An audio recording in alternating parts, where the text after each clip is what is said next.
And as part of NAMFISA's ongoing consumer education initiatives for 2026, the Namibia Financial Institutions Supervisory Authority continues to educate the public on the Financial Institutions and Markets Act number 2 of 2021, also known as FIMA.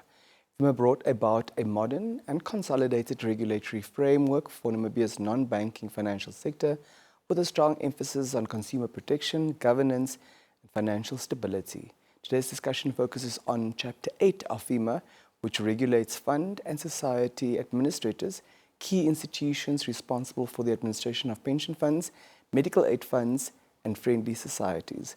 To unpack the significance of this chapter and its implications for consumers and institutions alike, we're joined telephonically by NAMFISA's consumer education specialist, Mr. Junias Erasmus. Good morning, sir, and welcome back to Good Morning Namibia.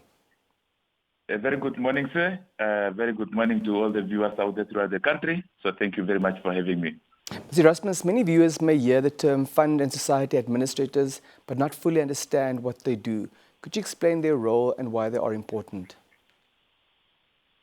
Well, the fund and society administrators are entities appointed to manage the day-to-day administrative functions of funds and societies, such as the pension funds, the medical aid funds, and friendly societies.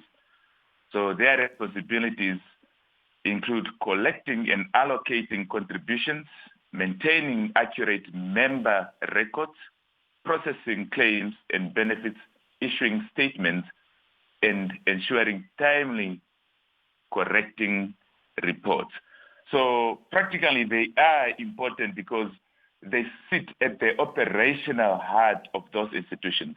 So even when a fund is well governed at board level, weak administration can result in delay, errors, loss of records, or unfair treatment of members. So that is why the regulations of administrators is crucial, very critical. So strong administration directly translates into better service delivery, protection of members' interest, and confidence in the financial system. What does Chapter 8 of FIMA aim to achieve in relation to fund and society administrators, sir? Well, Chapter 8 of FIMA established a clear and robust regulatory framework for the registration, governance, and supervision of fund and society administrators. It ensures that only entities that meet defined fit and proper requirements are allowed to provide administrative services in this very wonderful country of ours in Namibia. So the chapter sets standards related to governance structures, operational capacities, risk management, internal controls, and ethical conduct. So by placing administratives under NAMFISA's regulatory oversight, Chapter 8 actually promotes professionalism, accountability, and transparency in the administration of funds and societies, which ultimately benefits both institutions and their members that we practically call consumers. Mr. Erasmus, how does the regulation of administrators under Chapter 8 improve consumer protection in practical terms? Well, from a consumer protection perspective, Chapter 8 significantly reduces the risk of poor administration, mismanagement, and unfair practices. Administrators are required to have adequate system, qualified personnel, and proper controls in place to manage members' information and funds responsibly. So NAMFISA is empowered to monitor compliance and intervene where administrators fail to meet regulatory standards. So this means that members benefit from improved accuracy in record keeping, timely processing of benefits and claims, clear communications, and stronger accountability. So in practical terms, it means that a safer and more reliable environment for consumers who rely on those situations, on those information that are coming from those institutions for long-term financial and healthcare securities. Why is effective oversight of fund and society administrators important for financial stability and public confidence? Well, fund and society administrators form a critical link in the financial value chain. So they support the smooth functioning of pension funds, medical aid funds, and friendly societies, all of which manage significant amount of members' money.